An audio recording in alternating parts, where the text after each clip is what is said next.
मित्रांनो, तुम्ही किंवा तुमच्या फॅमिलीमध्ये कोणाला बँकेत जॉब पाहिजे असेल तर नक्की शेअर करा, कारण की IDBI बँकेतर्फे लेटेस्ट जॉब अपडेट आलाय। ज्युनियर असिस्टंट मॅनेजर ही तुमची पोस्ट असणार आहे, परमनंट जॉब आहे।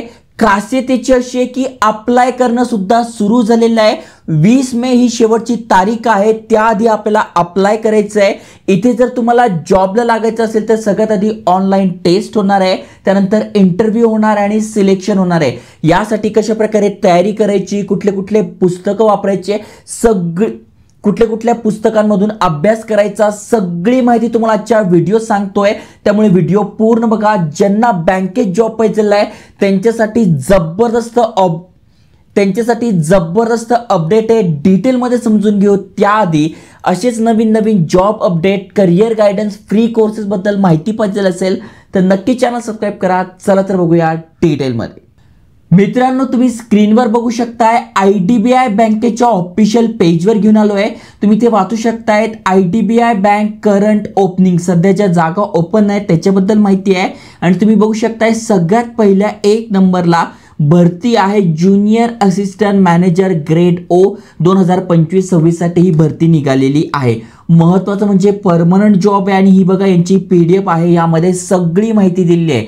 IDBI बँकेचं स्लोगनच असं आहे, बँक ऐसा दोस्त जैसा, म्हणजे मित्रासारखी ही बँक आहे असं यांचं म्हणणं आहे। खाली स्क्रोल केल्यानंतर डिटेलमध्ये ॲडव्हर्टाइजमेंट आपल्याला बघायला मिळेल। जसं की तुम्ही वाचू शकता ज्युनियर असिस्टंट मॅनेजर, ज्याला जॅम म्हणतात, ही भरती असणार आहे। खाली स्क्रोल केल्यानंतर तुम्ही ते एकूण जागा बघू शकताय, किती जागा आहे तर तुम्ही ते वाचू शकताय। टोटल 676 जागांसाठी ही भरती असणार आहे। तुम्ही जर ओपन मधून आहात तर 271, SC साठी 140, ST साठी 74, OBC साठी 124 जागा आहे। EWS मधून अप्लाय करताय तर 37 आहे। EWS मधून अप्लाय करताय तर 67 जागा आहे। आणि PWBD कॅन्डिडेट आहात तर तुमच्यासाठी सुद्धा इथे जागा असणार आहे। आता यासाठी महत्त्वाच्या तारखा समजून घ्या। जसं मी तुम्हाला सांगितलं, हा जो एज क्रायटेरिया म्हणजे तुमची जी पात्रता आहे ती कधी कॅल्क्युलेट होणार आहे, 1 मे 2025 रोजी कॅल्क्युलेट होणार आहे। ॲडव्हर्टिजमेंट डेट 7 मेला आलेली आहे। 8 मे पासून आपण फॉर्म भरू शकतोय, पेमेंट करू शकतोय आणि शेवटची तारीख 20 मे 2025 असणार आहे। एक्झाम कधी असणार आहे याची टेंटेटिव्ह डेट नाही आहे, पण जूनच्या आसपास म्हणजे 8 जूनच्या आसपास इथे असणार आहे। आता सगळ्यात महत्त्वाचं म्हणजे आम्ही इथे अप्लाय करू शकतोय का, कोण पात्र आहे तर समजून घ्या। जसं की बघा, तुमचं वय 20 ते 25 मध्ये आहे, तुम्ही अप्लाय करू शकताय। पण कॅटेगरीतनं आहात, कास्टमधून आहात तर तुम्हाला वयामध्ये सूट दिली आहे, पुढे जाऊन ते सांगतोच आहे। जसं की बघू शकताय तुमचा जन्म हा 2 मे 2020, जसं की तुमचा जन्म 2 मे 2000 च्या आधी नको झालेला आणि 1 मे 2005 नंतर नको झालेला, यामध्ये तुमचा जन्म झालेला आहे, तुम्ही अप्लाय करू शकताय। आणि शैक्षणिक पात्रता आपण बघायला गेलं तर बॅचलर डिग्री म्हणजे ग्रॅज्युएशन तुमचं झालंय, सायन्स, कॉमर्स, आर्ट, कुठलंही ग्रॅज्युएशन झालंय। जर तुम्ही ओपन कॅटेगरीतनं EWS मधनं अप्लाय करताय तर 60% तुम्हाला पडलेले पाहिजे ग्रॅज्युएशन मध्ये। आणि शैक्षणिक पात्रता काय तर बॅचलर डिग्री तुमच्याकडे पाहिजे, 60% पडलेले तुम्हाला पाहिजे जर का जनरल, EWS आणि OBC कॅन्डिडेट तुम्ही आहात। आणि 55% पाहिजे जर का तुम्ही SC, ST, PWBD कॅन्डिडेट आहात तर बघून घ्या, तुम्हाला 60% पडलेली आहे। ओपन मधून अप्लाय करताय किंवा SC ST मधून असाल तर 55% पडले तरी अप्लाय करू शकताय। ओके, आणि अजून एक महत्त्वाचं म्हणजे कम्प्युटर लिटरसी, म्हणजे कम्प्युटरचं नॉलेज तुमच्याकडे पाहिजे। सर्टिफिकेट मागत नाहीये, जर MSCIT वगैरे तुमचं झालेलं आहे तर बेस्ट आहे, त्याचं सर्टिफिकेट असेल तरी बेस्ट आहे, पण इथे मागितलं नाहीये, कम्प्युटर नॉलेज गरजेचं आहे।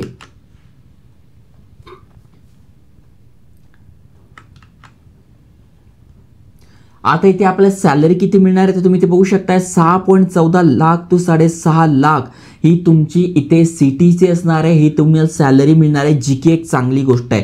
जसं की बघू शकताय खाली स्क्रोल केल्यानंतर टर्म्स अँड कंडिशन सगळ्या गोष्टी दिल्या आहे। आता महत्त्वाचं म्हणजे सिलेक्शन कसं होणार आहे तर सगळ्यात आधी तुमची ऑनलाईन टेस्ट होणार आहे, डॉक्युमेंट व्हेरिफिकेशन होणार आहे, पर्सनल इंटरव्ह्यू होणार आहे आणि मेडिकल टेस्टहून तुम्ही इथे जॉईन करणार आहात. म्हणजे दोनच महत्त्वाच्या गोष्टी, एक तर म्हणजे आपल्याला ऑनलाईन टेस्ट आणि पर्सनल इंटरव्ह्यू या दोघांची तयारी करायची आहे. तुम्हाला बुक्स पाहिजे असेल तर इथे बघा दिलेलं आहे कशा प्रकारे एक्झाम होणार आहे. तर या बुकची लिंक मी इथे तुम्हाला डिस्क्रिप्शनमध्ये इथे बघा प्रॉडक्ट लिस्टमध्ये मी टॅग करून दिली आहे. मग IDBI बँकेत तुम्हाला जॉब पाहिजे तर नक्की तुम्ही हे बुक रेफर करू शकताय, तिथून अभ्यास करू शकताय आणि ही एक्झाम क्रॅक करू शकताय. कुठले कुठले सब्जेक्ट असणार आहे जसं की लॉजिकल रिझनिंग, डेटा ॲनालिसिस, त्याच्यानंतर बघा English language, quantitative aptitude, general economic, banking, awareness, computer, IT या रिलेटेड असणार आहे. बघू शकताय 60 प्रश्न 60 मार्कांसाठी 40 मिनिटं मिळणार आहे, 40 प्रश्न 40 मार्कांसाठी 20 मिनिटं मिळणार आहे, 40 प्रश्न 40 मार्कांसाठी 35 मिनिटं मिळणार आहे आणि हे शेवटचं जे आहे त्यासाठी 60 प्रश्न 60 मार्कांसाठी 25 मिनिटं मिळणार आहे. ओके, अशा प्रकारे तुमची एक्झाम असणार आहे. आता अनेकांचं म्हणणं आहे की आम्हाला नेमकं हे लॉजिकल रिझनिंगचं पाहिजे आहे बुक, डेटा ॲनालिसिसचं बुक पाहिजे आहे, तर टेन्शन घेऊ नका. इथे पुन्हा मी प्रोडक्ट लिस्टमध्ये हे टाकून देईल. जेवढ्या पण बँकिंग एक्झाम आहे त्यांचा अभ्यासक्रम जवळपास सेमच असतो, जसं की क्वांटिटेटिव्ह ॲप्टिट्यूड झालं, लॉजिकल रिझनिंग झालं. हे जर एका बँकेसाठी जरी तुम्ही तयारी करताय, बाकीच्या जेवढ्या पण बँकांच्या वॅकन्सी निघताय तिथे जरी अप्लाय करताय तर सेम तुमचं ते शिक्षण इथे कामाला येणार आहे. त्यामुळे बुक मी इथे टॅग करून ठेवलेले आहे. जे एलिजिबल आहे त्यांनी नक्की इथे तयारी करा.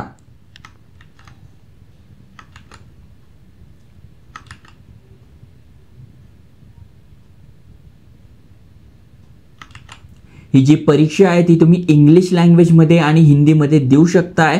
आता इथे अजून एक महत्त्वाची गोष्ट म्हणजे पॅनल्टी फॉर रॉंग आन्सर. जर का तुम्ही चुकीचा आन्सर देताय तर तुम्हाला ते पॅनल्टी बसेल. त्यामुळे जे योग्य आन्सर आहे तेच द्यायचं आहे. पॅनल्टी किती आहे तर बघू शकता 0.25ची निगेटिव्ह मार्किंग इथे असणार आहे. ओके, पुन्हा खाली स्क्रोल केल्यानंतर पर्सनल इंटरव्ह्यू कसा होणार आहे ते दिलेलं आहे. इंटरव्ह्यू जसा असतो तसाच आहे. जर तुम्हाला बँकिंगचा इंटरव्ह्यू कसा दिला जातो, कुठले क्वेश्चन्स येतात, कुठल्या कुठल्या गोष्टीवर फोकस केला पाहिजे याचं पण बुक पाहिजे असेल तर ते पण मी तुम्हाला इथे टॅग करून देईल, ते पण तुम्ही वाचू शकता. म्हणजे IDBI बँकेचं नाही आहे, पण जनरल बँकेचे इंटरव्ह्यू कशा प्रकारे होतात, काही अनुभवी लोक आहेत ज्यांनी या एक्झाम्स दिलेल्या आहे त्यांनी हे इंटरव्ह्यूचे एक्झामचे बुक बनवलेले आहे. तुम्ही ते वाचून तुमची तयारी करू शकताय.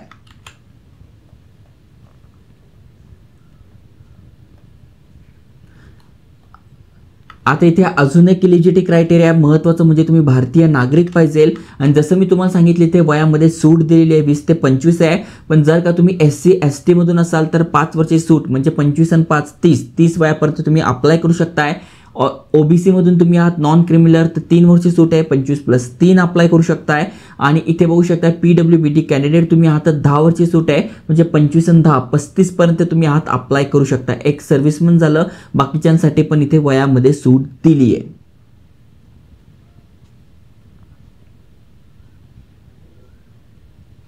आता सगळ्यात महत्त्वाचं म्हणजे अप्लाय कसं करायचं. तर अप्लाय करायचं तर यांची वेबसाईट आहे, यावर येऊन आपल्याला अप्लाय करायचं आहे. करंट ओपनिंग्समध्ये आपण आलो तर सगळी माहिती इथे दिसून झाली. ते बघा डिटेल ॲडव्हर्टिजमेंट आणि अप्लाय ऑनलाईन. तर इथे बघा ही वेबसाईट आपल्यासमोर आलेली आहे IBPS ऑनलाईनची. यावरून आपण अप्लाय करणार आहोत. अप्लाय करणं अगदी सोपं आहे. ऑलरेडी IBPSवर याआधी कधी तुम्ही बँकेच्या एक्झामसाठी फॉर्म भरला असेल तर तुमचं अकाउंट असेल तर जस्ट तुम्हाला तो रजिस्ट्रेशन नंबर, पासवर्ड, सिक्युरिटी म्हणजे कॅप्चा टाकून सबमिट करायचं. नसेल पहिल्यांदा फॉर्म भरणार असाल तर इथे बघा न्यू रजिस्ट्रेशन दिलं आहे, यावर क्लिक करून हा 6 पानी फॉर्म भरून घ्यायचा. याच्यामध्ये काय तुमचं नाव, आडनाव, सगळी माहिती भरून घ्यायची आहे. मोबाईल नंबर टाकायचा आहे, ईमेल ॲड्रेस टाकायचा आहे, कॅप्चा टाकायचा आहे.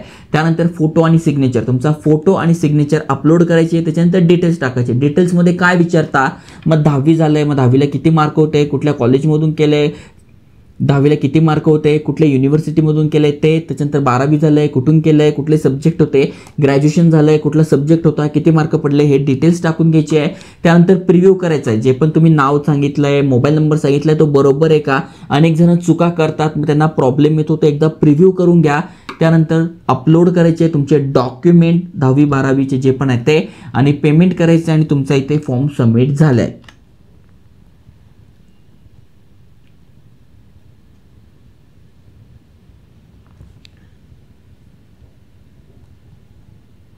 आता सगळ्यात महत्त्वाची गोष्ट, आपण जो हा फॉर्म भरणार आहोत, जे ऑनलाईन एक्झाम असणार आहे त्यासाठी यांनी फी ठेवली आहे 250 रुपये SC ST PWD कॅन्डिडेटसाठी आणि 1050 रुपये अदर कॅन्डिडेटसाठी. Application fee and intimation charges हे आहे. ओके, बँकेचे ट्रान्झॅक्शन वगैरे चार्जेस असेल ते अजून एक्स्ट्रा लागू शकताय, त्यामुळे फी जास्त आहे. बँकेचे एक्झाम म्हटलं तर 1000 रुपये हे बिंदास घेतच असतात आणि बाकीच्यांसाठी 250 रुपये. त्यामुळे जर तुम्ही तयारी करणार असाल, बुक तर मी तुम्हाला ऑलरेडी इथे टॅग करून दिले आहे, तिथून तुम्ही बुक वाचून घ्या, तयारी करा. आणि जर तुम्हाला वाटतं यस मी पात्र आहे, मला बँकेत जॉब पाहिजे, मी चांगली तयारी करेल, तर नक्की तुम्ही यासाठी तयारी करू शकताय. चांगली बँक आहे, जास्ती गर्दी नसते, त्यामुळे SBI वगैरे सारखं तुम्हाला जास्त लोड पण नाही आहे. नक्की तुम्ही अप्लाय करू शकता. आणि असेच जॉब अपडेट तुम्हाला पाहिजे आहे तर नक्की चॅनल सबस्क्राईब करा, शेअर करा. जय हिंद, जय महाराष्ट्र.